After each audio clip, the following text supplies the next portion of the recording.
যখন একটা ছোট্ট ছেলে মায়ের ভয়ে লুকিয়ে মাঠে যায় তখন কেউ ভাবে না সে একদিন দেশের পতাকা বুকে জড়িয়ে আন্তর্জাতিক গোল করবে। কিন্তু শেখ মুরসালিন সে শুধু স্বপ্নই দেখেনি, স্বপ্নকে বাস্তব করেছে পায়ের জাদুতে, চোখে আগুন নিয়ে। বাংলাদেশের ফুটবল যখন বারবার হারিয়ে যাচ্ছিল তখন সেই আলো হয়ে আবির্ভূত হয়েছে এই তরুণ। আজ আমরা জানবো কিভাবে ফরিদপুরের এক অজপাড়া গা থেকে উঠে এসে মুরসালিন হয়ে উঠেছে বাংলার ফুটবলের নতুন ভরসা। তবে ভিডিওটি শুরু করার আগে আমাদের ছোট্ট ইউটিউব চ্যানেলটিকে সাবস্ক্রাইব করে দিয়ে বড় করার জন্য অনুরোধ রইল। তো চলুন ভিডিওটি শুরু করা যাক।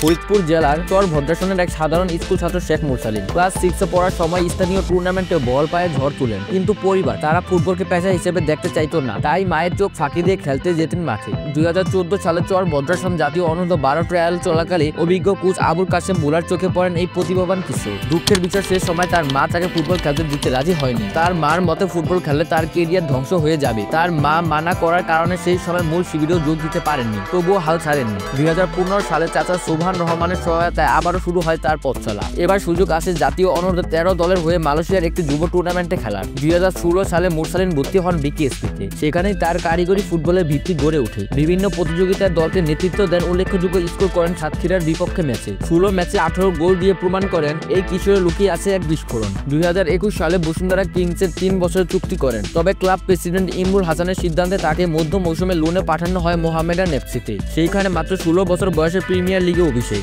ঢাকা ডার্বিতে পরাজয়ের পরের ম্যাচে শেখ জামালের বিরুদ্ধে জয় এনে দেন এবং নিজের প্রথম গোল করেন। কিন্তু সেই গোলই শেষ নয়, বসুন্ধরা কিংসের বিরুদ্ধেই এক দুর্দান্ত দূরপাল্লার গোল করে সোশ্যাল মিডিয়ায় ভাইরাল হয়ে ওঠেন। 18 বছর পূর্ণ না হয় সাব 2023 প্রাথমিক স্কোয়াডে রাখা হয়নি। কিন্তু বসুন্ধরা কিংসের দুজন খেলোয়াড় সাতউদ্দিন ও মতিন মিয়া চোটের কারণে ইনজুরি হয়ে 35 সদস্যের স্কোয়াড থেকে ছিটকে যান। তাই পরবর্তীতে 30 সদস্যের স্কোয়াডে রাখা হয় মুরসালিনকে। 15 জুন কম্বোডিয়ার বিরুদ্ধে অভিষেক আর 25 জুন মালদ্বীপের বিপক্ষে আন্তর্জাতিক প্রথম গোল। একটি ছোট্ট গ্রামের ছেলে আজ জাতীয় দলের মাঝমাঠে দাঁড়িয়ে বেড়াচ্ছে। তাকেই বলা হচ্ছে মৌসুমের আবিষ্কার। তিনি মিডফিল্ডার, স্ট্রাইকার, প্লে মেকার সব ভূমিকাই সফল। তার ড্রিবলিং, দূরপাল্লার শট, খেলার দূরদৃষ্টি সব মিলিয়ে তিনি এক সম্পদ। মুরসালিন নিজেই বলেছেন তিনি কেভিন ডাব্রিউয়ানের খেলার ধরন ফলো করেন। ক্রিস্টিয়ানো রোনালদো তার প্রিয় খেলোয়াড়, সেটা সে না বললেও তার খেলা দেখলে বোঝা যায় যে তিনি ক্রিস্টিয়ানো রোনালদোর ভক্ত। গোল করার পর তার মতো সেলিব্রেশন এবং সে চিরচেনা 7 নাম্বার যাচ্ছে সবকিছুই ফলো করেন সে। তার স্বপ্ন বসুন্ধরার হয়ে নিয়মিত খেলা, বাংলাদেশকে বিশ্বের দরবারে তুলে ধরা এবং একদিন ইউরোপের কোনো লিগে খেলা। 18 বছর হওয়ার আগে যেমন বেড়েছে তার জনপ্রিয়তা, ঠিক তেমনি তার নামের সাথে যুক্ত হয়েছে বিতর্ক আর নিষেধাজ্ঞা। 2023 সালের আগস্টে এই এফসি কাপে মাদিয়া স্পোর্ট অ্যান্ড রিয়াকশন ক্লাবের বিপক্ষে খেলতে মালদ্বীপ গিয়েছিল বসুন্ধরা কিংস।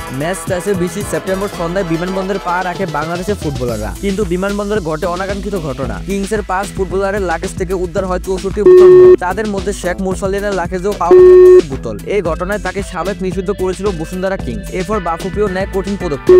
কাণ্ডের অপরাধে জিরো টলারেন্স দেখিয়ে জাতীয় দলের গুরুত্বপূর্ণ এই ফুটবলারকে বাদ দিয়ে বিশ্বকাপের বাছাই পর্বের দল ঘোষণা করে বাফুফে। এরপর 5 ফুটবলারের বিপক্ষে তদন্ত রিপোর্ট প্রকাশ করে বসুন্ধরা কিংস। তদন্ত কমিটির জিজ্ঞাসাবাদ এবং অনুসন্ধানের ভিত্তিতে প্রকাশিত রিপোর্টের আলোকে শেখ মুরসালিনকে 1 লক্ষ টাকা জরিমানা করা হয়। সেই অপরাধের পর সে আবারও জড়িয়ে পড়ে নারী বিষয়ক কেলেঙ্কারিতে। বাংলাদেশের আইন অনুযায়ী 22 বছরের নিচে কোনো ছেলে যদি বিয়ে করে তা বাল্যবিবাহ হিসেবে গণ্য হয়। অথচ 19 বছর বয়সী মুরসালিন তার বয়সের চেয়েও বড় এক তরুণীকে গোপনে বিয়ে করেন। 2024 সালের 29 নভেম্বর শেখ মুরসালিনের সঙ্গে সেজুতি বিনতে সোহেলের বিয়ে হয়। বিয়ের কিছুদিন পর থেকে ব্যক্তিগত গাড়ি কিনতে 20 লক্ষ টাকা যৌতুক দেওয়ার জন্য চাপ দিতে থাকেন মুরসালিন। বিয়ের পর সেজুতি বুঝতে পারেন যে মুরসালিন পর ধনলোভী ও পর নারীতে আসক্ত। পরবর্তীতে মুরসালিনের নামে মামলার অভিযোগও করা হয়। সেই মামলায় অভিযোগ করা হয় সেজুতির বাবা সব সম্পত্তি বিক্রি করে টাকা দিতে বলেন মুরসালিন। যৌতুকের টাকার জন্য সেজুতির ওপর মানসিক ও শারীরিক নির্যাতনের মাত্রা বাড়িয়ে দেন তিনি। সেজুতি সহ্য না পেরে বাবার বাসায় চলে আসেন এবং সেই তরুণী সোশ্যাল মিডিয়ায় শেখ মুরসালিনের ওপর ব্ল্যাকমেল করার মতন অভিযোগ করেছে। তরুণীর ভাষ্যমতে মুরসালিন তার ভিডিও করেছে এবং অন্য মানুষকে তার দিয়েছে। তবে সে এটা নিয়ে কথা বলায় তাকে চুপ থাকতে বলেছে। যদি সে বাড়াবাড়ি করে তাহলে মুরসালিনের কাছে এমন কিছু আছে যা সে ভাবতেও পারবে না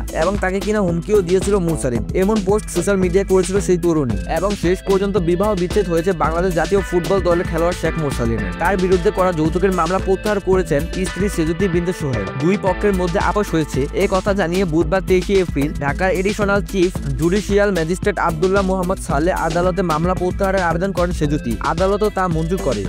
সর্বশেষে বলা যায় একজন তরুণ যা শুরুটা ছিল বাধা আর অস্বীকৃতির ভিতর দিয়ে আসছে লাখো মানুষের আশা। দেশের ফুটবলের আগামী দিনের রত্ন। যদিও তার নামের পাশে নানা বিতর্ক, তবে মাঠে নামলে তিনি যেন দেশের জন্য সেরাটা দিতে প্রস্তুত। এই ভিডিওটি শুধু মুরসালিনের গল্প না, এটা তাদের গল্প যারা স্বপ্ন দেখে, লড়াই করে এবং একদিন নিজের জায়গাটা তৈরি করে ফেলে। শেখ মুরসালিন নামটা মনে রাখুন, কারণ এই নামটা হয়তো বাংলাদেশ ফুটবল ইতিহাসে সোনালী হরফে লেখা হবে।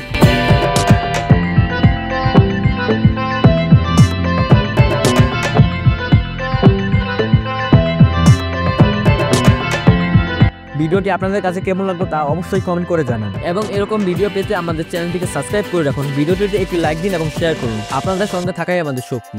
ধন্যবাদ।